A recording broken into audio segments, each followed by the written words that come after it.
नमस्कार बच्चों, सिद्धि हिंदी विद्यालय के ऑनलाइन क्लास में आपका हार्दिक स्वागत है।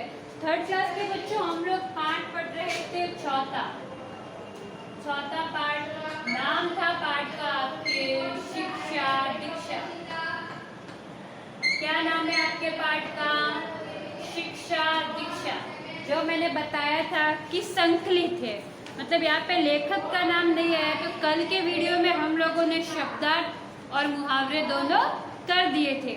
आज हम लोग आगे पाठ पढ़ेंगे। तो सबसे पहले देख लो आपकी हिंदी की किताब में, ये यहाँ से आपको पाठ की शुरुआत करनी है। यहाँ से सबको पाठ मेरे साथ साथ में अपनी हिंदी की किताब में पढ़ना कंपल्सरी है।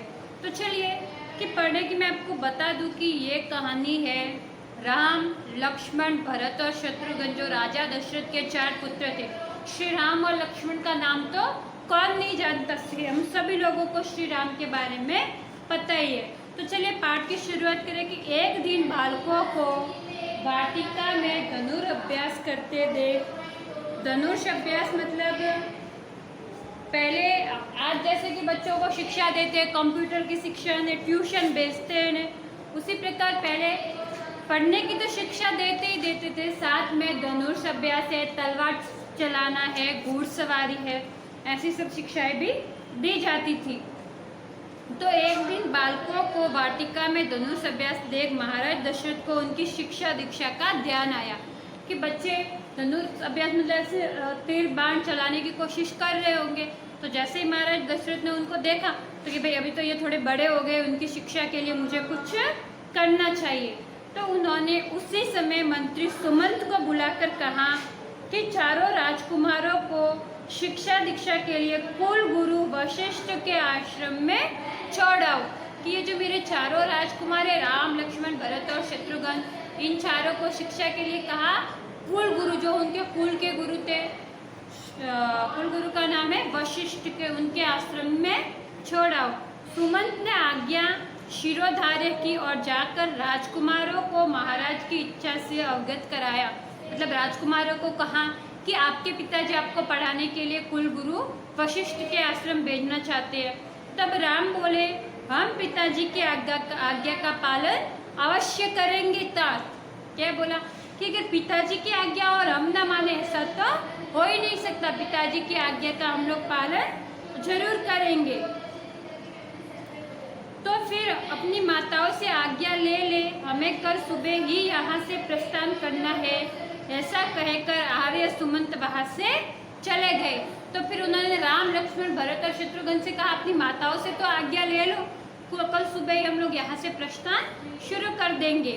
चारों भाई शाम डले, मतलब जैसे ही शाम हुई अपनी माताओं के पास पहुँचे और उन्हें पिताश्री की इच्छा से अवगत कराकर शिक्षा दीक्षा के लिए जाने की अनुमति मांगी। कि उन्होंने उनके पिताजी को कहा, माता को, कि पिताजी की इच्छा है कि हम लोग पढ़े, तो कि ये हमारी अनुमति दीजिए आप हमें जाने की। तब पुत्रों के बिछोह की बात सुनते ही तीनों माताएं उदास हो गई, क्योंकि वो शिक्षा दीक्षा के लिए बाहर पढ़ने जाएंगे तो माताओं के पास तो रहेंगे नहीं, और शायद घर में बच्चे ही ऐसे होते हैं कि जो अपनी मम्मी के बिना नहीं रह पाते और मम्मी भी अपने बच्चों के बिना नहीं रह पाती। तो उनकी तीनों की माताएं उदास हो गई कि अब हमें पुत्रों से दूर रहना पड़ा। लेकिन उन्हें लगा मानो महाराज ने पुत्रों को आश्रम भेजने की बात कहकर उनके कलीजे से दिल निकालने की आज्ञा ही दे दी हो। मतलब कि उनकी जो प्रिय चीज है, प्रिय वस्तु कौन है? बच्चे। तो क्या मुझे तो ऐसे बोला हो कि अपने कलेजे से दिल निकाल देना, मतलब अपने दिल के टुकड़े को अपने से दूर करना, ये हो गया। फिर किंतु कुल की मर्यादा, कि आगे कुल को आगे बढ़ाने के लिए तो कुल की मर्यादा, फिर बालकों का भविष्य, कि अगर पढ़ेंगे नहीं तो बालकों का भविष्य भी खराब हो जाएगा। तो उनको देखते हुए उन्हें शिक्षा दीक्षा हेतु जाने की आज्ञा देनी ही पड़ी, आज्ञा दे दी उनको।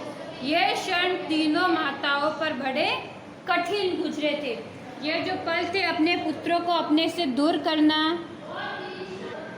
तो फिर जो ये पल थे वो माताओं के लिए बड़े कठिन गुजर रहे थे, क्योंकि अपने कलेजे के टुकड़े से अपने से दूर करना तो बहुत बड़ी बात हो गई। लेकिन दूसरे दिन प्रातः मतलब सुबह माताओं एवं पिता ने बालकों को आशीर्वाद देकर कि बेटा हमेशा पढ़ने में ध्यान रखना, खुश रहना। जैसे आप भी अपने माता पिता के चरण स्पर्श करते होंगे तो आपके पेरेंट्स भी आपको आशीर्वाद देते होंगे ना, तो ऐसे ही उन्होंने आशीर्वाद देकर मंत्री सुमंत के साथ कुल गुरु वशिष्ठ के आश्रम उनको भेज दिया। साधारण वेशभूषा में राजकुमार थे, लेकिन कैसे कपड़े धारण किए? साधारण कपड़े। तो साधारण वेशभूषा में चारों राजकुमार कुल गुरु वशिष्ठ के आश्रम में आ गए। फिर जो कुल गुरु थे उन्होंने अन्य शिक्षार्थियों की भांति नियम के, ये मेरे आश्रम के नियम है, जैसे कि अभी अपने स्कूल के नियम होते, विद्यालय के नियम होते, उसी प्रकार पहले आश्रमों के नियम होते थे।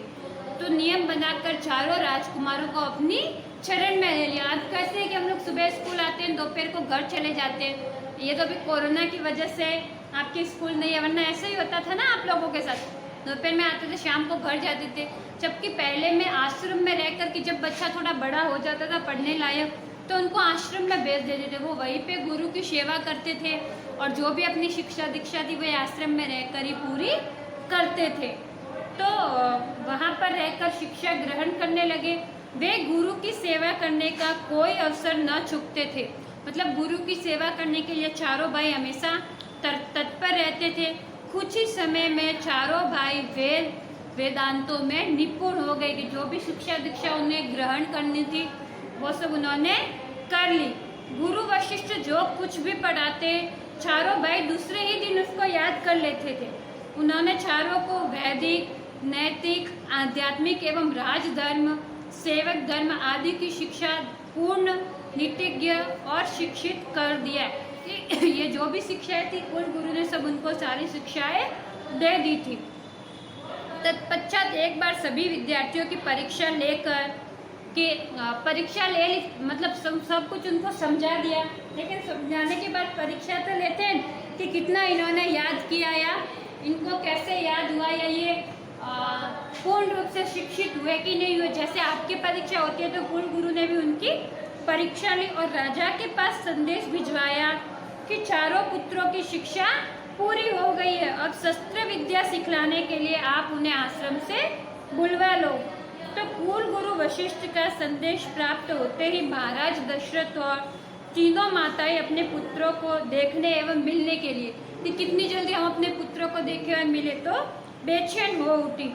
महाराज दशरथ ने उसी समय मंत्री सुमंत को बुलाकर कहा, आर्य, कुल गुरु वशिष्ठ के आश्रम से संदेश आया है कि चारों राजकुमारों की शिक्षा पूर्ण हो चुकी है। अब वे पूर्ण रूप से शिक्षित हो गए हैं, इसीलिए तुम जल्दी से जाओ और चारों राजकुमारों को ले आओ आश्रम से। और अब उनको कुल गुरु ने तो उनको अस्त्र विद्या दी थी, अब उनको शस्त्र विद्या भी तो सीखनी थी, इसलिए उनको वापस बुला लिया। ठीक है, तो चलिए अब इसके आगे हम लोग कल के वीडियो में पढ़ेंगे। आज के लिए इतना ही। आगे आप भी कहानी पढ़ना कि आगे क्या हुआ। धन्यवाद।